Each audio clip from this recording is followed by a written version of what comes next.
आरो बिदिनो मोनसे समाव मा जाबावदोंमोन उपेन्द्र ब्रह्मआ आलादा रायजो दाबिनायाव गोरोबिनि थाखाय मोनसे समाव उपेन्द्र ब्रह्म एबसु आरो गंगाधर रामसियारि एबसुबो जानो गोनां जादोंमोन गतिके बेबायदि अबस्था फैदों दिनै आरोबाव माने मूलत दा बनसुनि जोनोम जानायखौ हयथ' खायसे मेगन सादों आरो बे मेगन सानायनि कारणे विभिन्न माध्यमनि गेजेरजों बेखौ नस्थ' खालामनो हागौ 2003 नि बिटिसि एकर्ड बेयाव जों जथेस्थ' मोन्दोंमोन नाथाय बिनि उननि एकर्डआ बेनिख्रुइ बेटार जाबावनांगौमोन नाथाय जों नुबाय बिनि जिथु माखासे क्लजफोर बे क्लजफोरखौ नुयोबा जों बागदावखाङो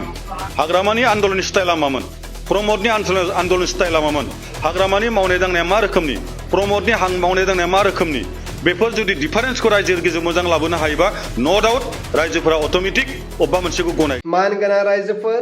सानसे समाव जोंहा दुलाराय बर' फरायसा आफाद थामहिनबा एबसुआबो खावनै जानो गोनां जादोंमोन थिग बेबायदिनो दिनैहाय जोंनि गोदानै जोनोम जानाय बनसु आफादखौबो खावनै खालामगोन नामा सोरबा मेगन गोसा सुथुरफोरा बिनि सायाव गोख्रों बिबुंथि लाखिदों स' रायजोफोर नोंथांमोना फारसेनिफ्राय नायलांदो बा खोनासंलांदो खोब सम्भब बारा बुरजा नुवाखैबाबो खिन्थु मा जागोन सियाला हानजा हानजा थानो हागौ सिंहआ मासेयानो जायो आरो गतिके बे लासैनो दावगालांगोन आंहा बेखौ सानदों मानोना एबसुआ अलरेडि बिथांमोननि जिथु कार्यकलाप मावनाय दांनाय बिनि गेजेरजों एबसुनि जिथु मेइन माबा लाइन बेनिफ्राय बहुद डिरेल जालांबाय दङ आं नोंथांनि सिगाङाव आं बेखिनिखौ बुंग्रोबाय थानो हागौ बिदिया खारन जोंनि गेजेराव अनेक जातनि माबा दङ माध्यमफोर दं बे माध्यमफोरा जोंखौ जेब्लायबो होबथानो नागिरो आरो बे होबथानायाव जायफोरानो दिनै गावदों बिथांमोनाबो हयथ' सोरनिबा बारा इन्सटिगेसन लानानै जानो हागौ माने मूलत दा बनसुनि जोनोम जानायखौ हयथ' खायसे मेगन सादों आरो बे मेगन सानायनि कारणे विभिन्न माध्यमनि गेजेरजों बेखौ नस्थ' खालामनो हागौ आं सानो बेफोरो बुजाफोरानि गेजेरजों फैनो नांगौ जों दिनै आसलते जों रिटायार्ड पार्सन जोङो मोनसे आफाद दानो गोनां जादों दिनै बे जाबाय दुलाराय बर' बैसोगोरा नोगोरारि आफाद अल बड' सिनियर सिटिजेन फराम मानो जों जिबनाव जोङो उदयाचलनि आन्दलन मोनबोबाय रमान हांखोनि आन्दलन मोनबाय उपेन्द्र ब्रह्मनि आलादा रायजोनि आन्दलन मोनबोबाय बिनि उनाव आरोबाव एनडिपिनि आन्दलन नुबाय प्रमद बर' दैदेननाय आलादा रायजोनि आन्दलन नुबाय आरो बेफोर नुनायनि गेजेरजों जोङो सम सम मा मोनबोखो जों मिथिगौ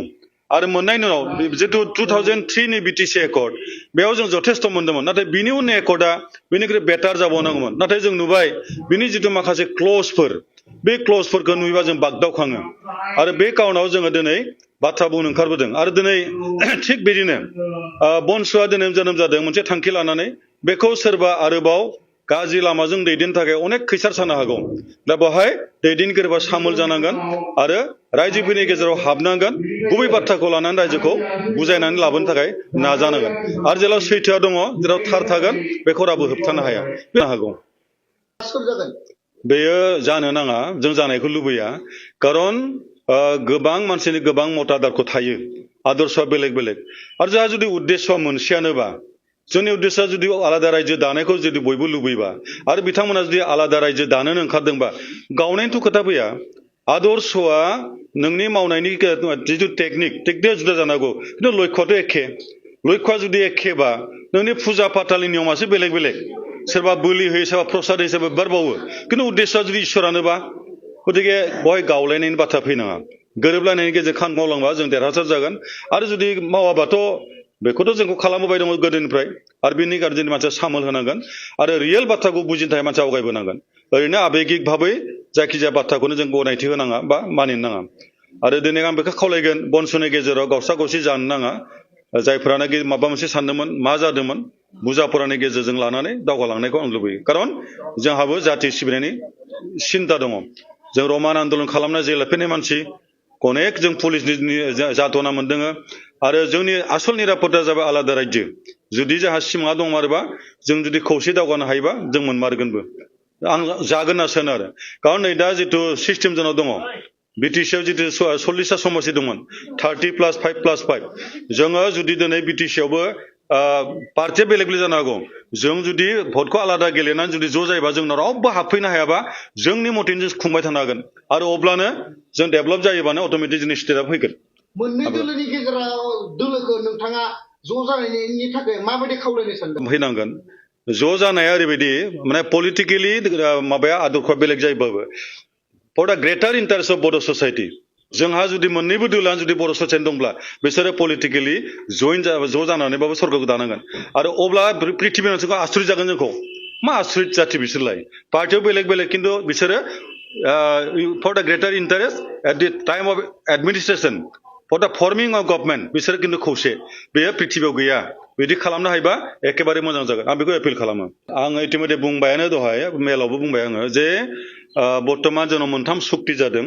बिएससि बिटिसि आरो बिटिआर दाना बै सुक्तिफोरा आगोलनियाथ' बिएससि आवल'मोन गोबाव जाबाय खिन्थु दा बर्तमान मोननै बुस्थु बिटिसि आरो बिटिआर बे सुक्तिफोरनि क्लजफोरखौ बिराद मोजाङै एनालाइज खालामनांगौ रायजोनि गेजेराव बबे बुस्थुआव मा दं बबे बुस्थुआ जोंनि गाज्रि जाबाय बै माबा बिटिआर रेकर्डआव माखासे माने क्लज दं दा नोंथांनियाव रिपर्टआव गोबां हयथ' बुंनो हानाय नंला आं आगोलाव बुंगासिनो ससियेल मिडियायाव बिथांमोननि जिथु माने क्लज 3 नि रमान 3 आव दङ समष्टिखौ बारायनाय बेयाव बारायनानै ट्राइबेलफोरनि एक्जिस्टिं रिजार्भेसनखौ बिदि लाखिनाय बे डेन्जारास पइन्ट मोनसे जाना दंखायो बेखौ लायोब्ला माने जोंनि समष्टिया मा जागोन फर द रिजार्भेसन अफ द ट्राइबेल माने एक्जिस्टिं रिजार्भेसन अफ ट्राइबेल होनना दङ अफ बिटिसिआ गैया दा बे एक्जिस्टिं रिजार्भेसन अफ ट्राइबेल होननाय लोगो लोगो बेयो जुदि इन्डियान कनस्टिटिउसन थाङोब्ला बे जा खैफोद दङ मानोना जोङो आउट अफ 60 आव जोङो 10 मोनहैगोन दा बे रोखोम माखासे क्लज दङ दा बे क्लजफोरा बेल' नंबा 7.2 बिथांमोना मा होनदों जे बड'लेण्डनि सिङाव थानाय जिखिनि हा दङ माने वाटार बडिज ग्रेजिं लेन्ड आरो बिदिनो कास्ट लेन्ड बेफोर हानि गासैबो रक्षना बेखौ आसाम गभर्नमेन्ट हरफिनोमोन ओमफ्राय डिसिआ जोंनि आसलथे नङा बेयो माने एपइन्टेड बाय द आसाम गभर्नमेन्ट आरो बेबायदि मानसिखौ डिसिआव जोङो लाबोयोब्ला खामानियाव जोंहा जथेस्थ' खति जागोन जादोंमोन थांनाय बाराव दा बेखौ हाग्रामाया खिन्थु बाहेरायाव गारबोखादोंमोन खिन्थु प्रमदनि जिथु एकर्ड बेयो लाबोदोंमोन दा बे लाबोनायाव मा जाबाय माखासे 16टा पावारखौ हरफिननो लांफिनदोंमोन आरो बिदिनो डिसिआ माखासे माने जिथु डेभेलपमेन्ट खामानि बेखौ डिसिआसो मावदोंमोन जायनि थाखाय एमसिएलए एमएलए पावारानो गैया जालांदोंमोन दा बेफोर बुस्थुफोरखौ जों रायजोनि गेजेराव एखेबारे क्लियार लाबोनांगोन आरो क्लियार लाबोनायनि गेजेरजों सोर आसलथे मा नेतृत्व होदों हाग्रामानि आन्दोलननि स्टाइला मामोन प्रमदनि आन्दोलन स्टाइला मामोन हाग्रामानि मावनाय दांनाया मा रोखोमनि प्रमदनि मावनाय दांनाया मा रोखोमनि बेफोर जुदि डिफारेन्सखौ रायजोनि गेजेराव मोजां लाबोनो हायोबा न' डाउट रायजोफोरा अट'मेटिक अबेबा मोनसेखौ गनायगोन आरो बे सिस्टेमाव जों फैफिननांगोन बेटार आइडिया रायजोआ मिथिनांगोन जे बबे एकर्डआव मा दङ मा लाबोनो नागिरमारदोंमोन दाथ' नै बहाय जुदि माबायाव नैबे बिटिआर एकर्डआव माबा एनडिपिखौ सोर खाना दोनखो बिटिआर एकर्डआव एनडिपिखौ लाबोनो हायैखौनो खालामना दोनबोखादों मानोना बहाय लिरदों जे हाइनास एन्ड नन हाइनास आर्म स्ट्रागल खालामदों बहाय माबा हाइनास नन हाइनास थायो नामा हाइनासफोरा थागोन माने हाइनास माने बांसिन दायनिगिरि बिथांमोनखौ मा होनदों वान आफ्टार एनादार केसखौ ट्रायल खालामनानै बिथांमोनखौ दिहुननाय जागोन खिन्थु बिथांमोननि सायाव ओरैबायदि केस हाबसिना दङ बै केसफोरा जोबनायलागै बिथांमोना बेयाव जेलावनो थैजोबगोन खिन्थु पृथिबियाव ओरैबायदि जारिमिन गैया मोनसे आन्दोलननि उनाव एकर्ड खालामनायनि उनाव जेलाव थानाय आंथ' बुंनायखायनो इन्टेनसनेलि रन्जन दैमारि आरो बिथांनि माखासे केदारखौ बिथांमोना जेलाव अरायबो खाना दोननाय बे मोनसे सिस्टेमावनो जादों आरो बेफोर जाबाय बिनि माखासे डिमेरिट बे क्लजनि बे एकर्डनि गतिके बेफोर बाथ्राफोरखौ जुदि तन्न रायजोफोरा मिथियोबा न' डाउट बबेबा मोनसे एकर्डखौ रायजो डिनाय खालामगोन आं बेखौ भाबियो अब्ला मानव गेदेर रायजोफोर नोंथांमोना नुबाय खोनाबाय बुजिबाय दा नोंथांमोना बेनि बेलायाव मा कमेन्ट खालामहरो नोंथांमोननि गोसो सिंनि साननायखौ कमेन्टनि गेजेरजों फोरमायहरदो अब्ला रायजोफोर दिनैनि भिडिअखौ आङो बेखिनियावनो फोजोबबाय भिडिअखौ मोजां मोनदोंब्ला लाइक लोगोसे चेनेलखौ मोजां मोनदोंब्ला साबस्क्राइब